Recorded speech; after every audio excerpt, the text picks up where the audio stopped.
blow away the world, you know. And you know, the other thing is innovation.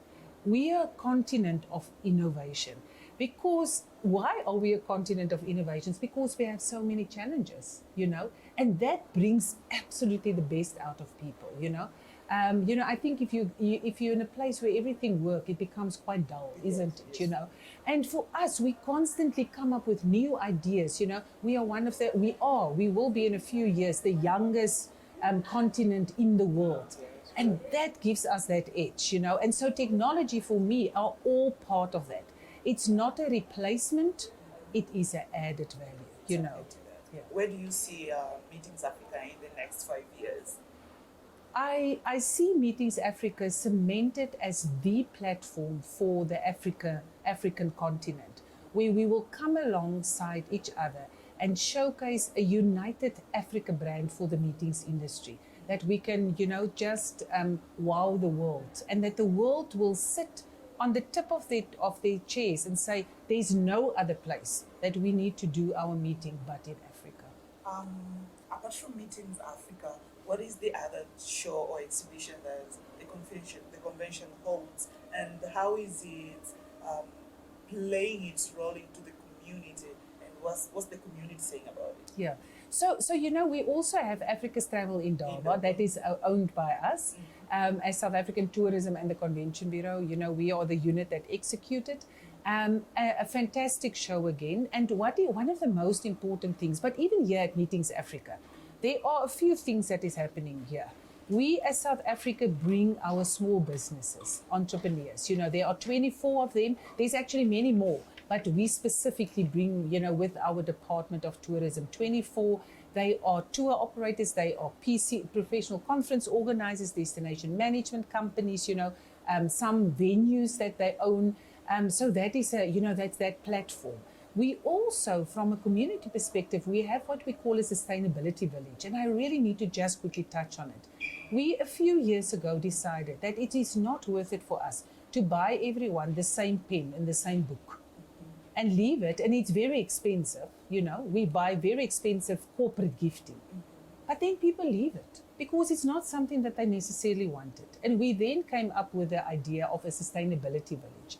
So we are bringing, and you know, it's a pity that the viewers, I'm sure you will show them, but you know, to see the beautiful arts and crafts, you know. And so we bring in people, and then what we are saying is that we give to our guests, you know, like yourselves, and I hope that you got yours, you know, a voucher to go and buy, you know, what you like as your corporate gift, to take that piece of Africa, you know, back home, you know, whether it is international or take it for our you know, family on the continent, to take a piece of South Africa back, you know. Because that says that not just only you are having something that will remind you of being a guest at Meetings Africa, but it also help our community, you know, because these people are from our communities, and they are enterprises that are in the arts and crafts world, and you know, they come and showcase here, and of course at the end of the day we build those businesses. Okay, so you have launched a new campaign to welcome the world to South Africa. What came in mind for the inception of that? You know, we did quite a lot of research, you know, on what are the people saying?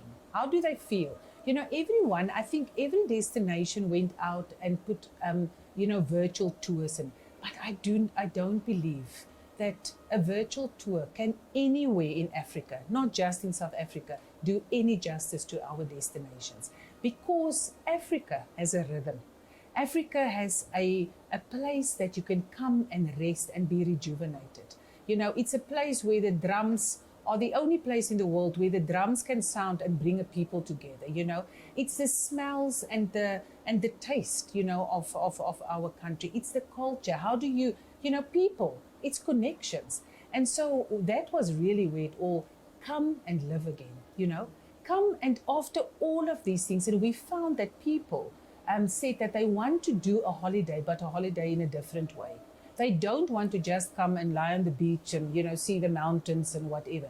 They actually want to be rejuvenated. They want to become a better person. And that is, you know, the new generation, the younger people, and it's focused on the younger generation. Come and live again. Come and live again. And for the standard operation procedures, I've seen it by my eyes, and I had to follow some of the protocols. Yes.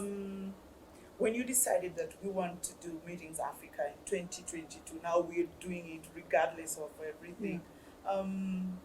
From the health sector, how did they take it to make sure that more than 500 people coming to South Africa during this era of crazy situation in the world? How did you navigate all that? Yeah, so like I said, we have very strict policies. But what from the beginning, from day one positive thing that came out of COVID for us in South Africa is that we have now 14 professional associations. We have 14 professional associations that came together from the industry, from the meetings industry, that an events industry that came together and formed what we call the SA Events Council. And they started to develop this document, that government then approved, because we had to get out there and say, we want to have meetings. We can go to shopping centers, but we can't come together as a people, where it's controlled. And so I think the important thing is that we can trace everyone.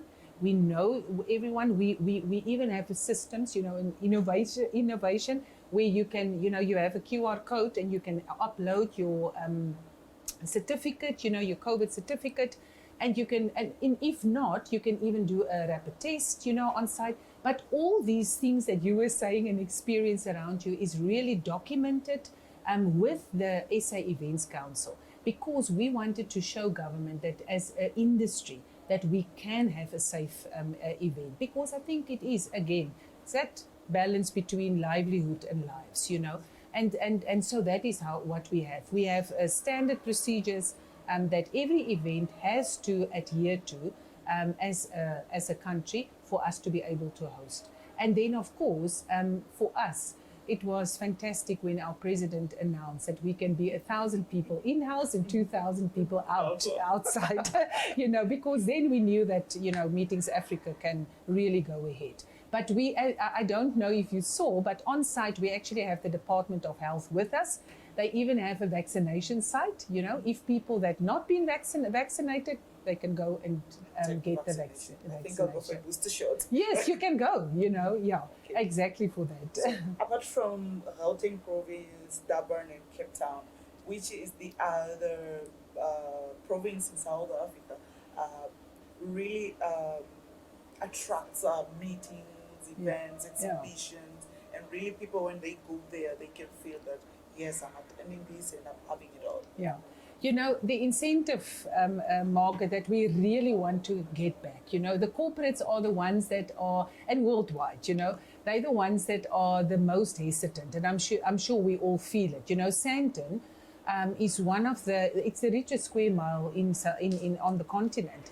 And, the buildings are empty, they are not filled up yet. Not everyone is back, And so it is a risk. We all know it is a risk to start, to take on behalf of your people, to send someone.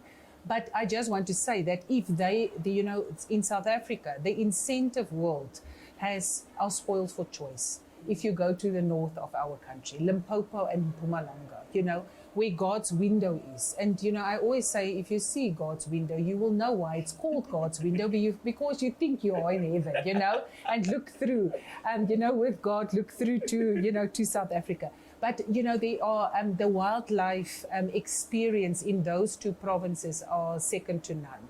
And I know it is that is one of the things where I believe we need to work together as Africans, so that we can have those, those absolutely extraordinary experiences across the continent together in one itinerary. Why not? They can hop from country to country, But so those two are, really. And then the other one that is very, people are like surprised by. It's actually the other two, two of those provinces. It's the Free State, and the Free State has one of the leading, universities when it's coming to the medical field in certain medical sectors. And we believe that they are, for the very first time, they have a convention bureau, and for the very first time, they are participating at Meetings Africa. So for me, I am born and bred in the Free State, so it really makes my heart sing. But then also the Northern Cape. You know, the Northern Cape has the 2/3 of the SKA, the Square Kilometre Array, telescope. And so I always say to the Northern Cape that you are supposed to have every meeting that is of space, anything to do with space. The other third is in Australia. We beat them to 2/3. Africa beat them to 2/3 because it's also one of those things that are really an Africa asset and not just a South Africa asset. But who don't want to, if you are in that field of science, who don't want to go to a Northern Cape and experience the real deal, I mean, there's even a NASA academy, that is linked, with NASA. The university has an academy, a syllabus on it. And so, so in a way, I have to say, I think in South Africa, it is such a diverse people and a diverse country, when it's coming to experiences, that they are I want to say there's actually no part of the world, of South Africa, that the world can't host. A South African being the leader of meetings and business events, what other countries have to learn from you in order for them to implement? Your country.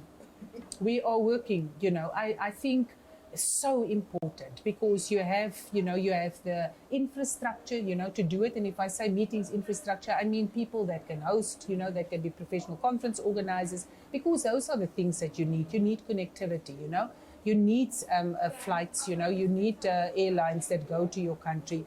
You also, of course, need venues, and beautiful venues, that exist, and that we are partnering, But there are few countries that I believe that is on the verge of big breakthroughs because they already have those meetings, One of them are, like it's like I said, Tanzania. We have Rwanda.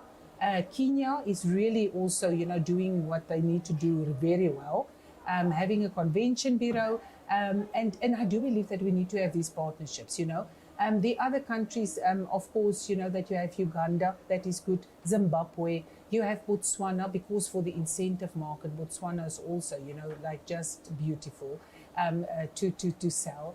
I actually think we kind of like have everyone, but those ones are for me leaders, where they can also ignite, some of the other, countries around them, Zambia, Southern Africa, I think work together. And then I do believe that East and West, we need to come together and do it. Thank you so very much, Amanda, for such a lovely interview and a lot of insight. I hope most of people learn from you, and some people from my country could implement what has been shared. Yeah. Thank you so much. Thank you so much. Really appreciate it. Thank you.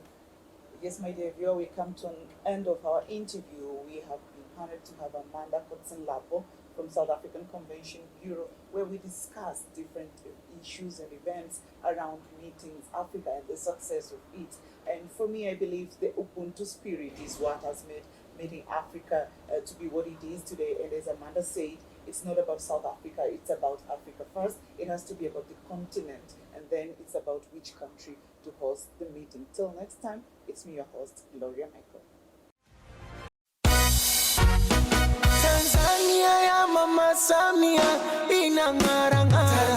Jina langu naitwa Abdalla Said Suleiman Mkumbila, maarufu naitwa Mwogo Mchungu.